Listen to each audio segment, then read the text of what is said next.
আলাস্কার বাতাসে উত্তেজনা ক্রমেই ঘনীভূত হচ্ছে। পুতিন ট্রাম্প বৈঠকের আগেই রহস্যময় সংকেত এবং রুশ মিডিয়ার দাবিতে নড়ে চড়ে বসেছে বিশ্ববাসী।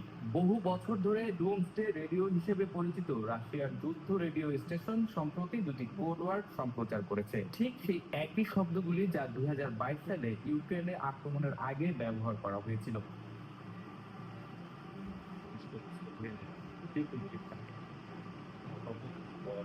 ওপেন সোর্স ইন্টেলিজেন্স বিশেষজ্ঞদের মতে মারেল এবং স্টকটন শব্দগুলোর সম্প্রচার নির্দেশ করে রাশিয়ার নিউক্লিয়ার বাহিনী আলাস্কা সফরের আগে পূর্ণ প্রস্তুতিতে রয়েছে। একই সময়ে লিপেটস, তাম্বোভ, পুস্ক, ওরিওল, ভোলগোগ্রাদ, মস্কো সহ রাশিয়ার বিভিন্ন অঞ্চলে শত শত ড্রোন জেটের নজরদারি বৃদ্ধি করা হয়েছে। এটি বৈঠকের সঙ্গে সরাসরি সংযুক্ত কিনা তা এখনো অজানা।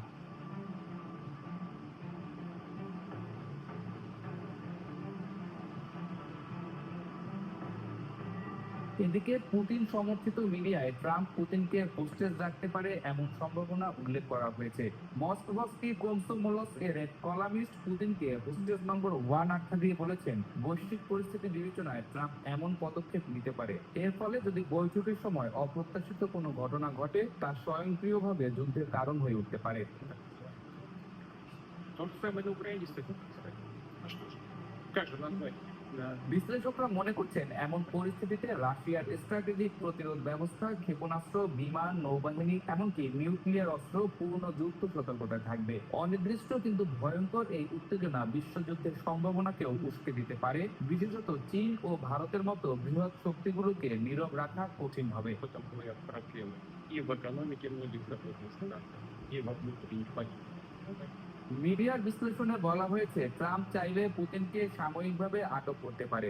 যদিও যুক্তরাষ্ট্র আন্তর্জাতিক ফৌজদারি আদালতের নীতি মেনে চলে না, তারপরও এটি রাশিয়ার কাছে একটি যুদ্ধের প্রাকৃতিক কারণ হিসেবে ধরা হবে। যে কোনো সহায়তা বা অংশগ্রহণকারী বাহিনী স্বয়ংক্রিয়ভাবে লক্ষ্য হবে। Поддерживать ровные отношения сотрудничества с любой американской администрацией.